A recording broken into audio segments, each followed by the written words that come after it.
The iPhone 7 really is a first. Yes, it has its flaws, but at the same time, in some ways it's the most intelligent smartphone on the planet. It can do some truly incredible things, and in this video I'm going to show you as many of those as I can. So sit back, relax, and enjoy the show.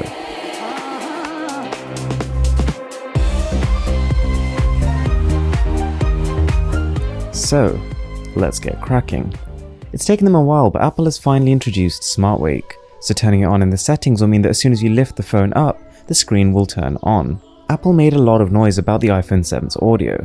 And it's true, the speakers are fantastic. The sound experience you get from this phone is one of the best. But what they didn't mention is that the music software has also become more intelligent.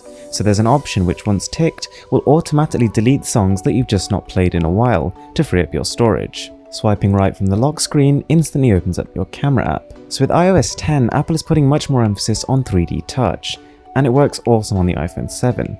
To start with, using 3D touch on something like the settings bar will open up a quick toggles option where you can skip straight to battery, Wi-Fi settings and more. Instead of needing to open up a separate app, simply pushing into the flashlight button, you can decide how bright you want it. You can use it on the Notes app to go straight to a checklist, or the camera app to go straight to a certain mode of shooting. So it's amazing how many people didn't know that you can now also swipe left from the lock screen, and you've got widgets. Apple has finally introduced weather widgets, stock widgets, and all this sort of thing, and you can customize your feed the way you want to see it. So for those of you who didn't know, the iPhone has a feature called Live Photo, which doesn't just capture one frame, but a small video. And iOS 10 on the iPhone 7 is the first time you can now customize those. It's nothing revolutionary, but we've got the crops and we can apply filters.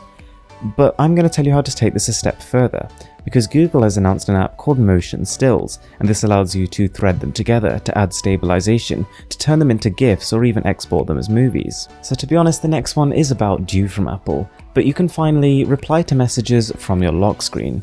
Again, using the Force Touch, just hold down on a message and type away. So possibly the bane of every smartphone user is inbuilt software. We hate it. But with the iPhone 7, you can actually remove it.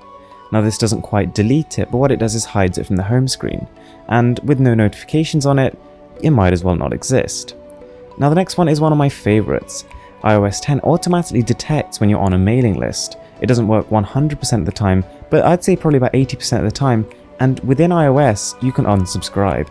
So all these spammy emails you keep getting, it pretty much sorts them out for you. The next one is a pretty minor one, but you now have the option to close all tabs at once when you're browsing. So as well as all the other stuff it does, the iPhone 7 now also doubles as a magnifier.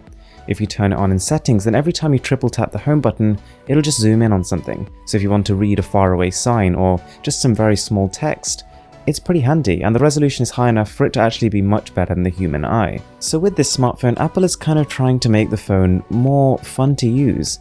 And one of my favorite features is the ability to turn the phone sideways when you're texting and handwrite your own message. To make one thing clear, the camera on the iPhone 7 is amazing. But as well as all the hardware improvements, Apple's now also allowing you to take RAW photos. So RAW is an uncompressed file format. So if you're willing to take the hit of the extra sort of storage it's going to take up, you can get better quality images. One of my personal favorites is if you've got multiple things downloading, simply force touching on one of them and clicking prioritize will make that one go first. So I was talking earlier about how the new iPhone is so much more intelligent, and this is probably one of the best ways to demonstrate it. If you actually type things into the album, things like trees, it'll find relevant photos. This works through Siri as well, so you could tell it, I want to see photos with grass in, and it can do that.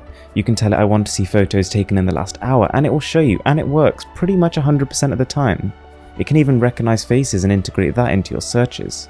So the next one is not really an iPhone 7 specific tip, but it's just something I highly recommend you do. Going into your settings, you can turn on Gridlines, and that'll allow you to frame your shot much better. Using the rule of 2/3, you can create more interesting photos by positioning objects in the sort of 2/3 segment of the photo. So guys, that's it from me for now. I really hope you enjoyed the video. If you did, then a subscribe would be really appreciated. And with that being said, I'm Mr. Who's the Boss, and I'm signing out.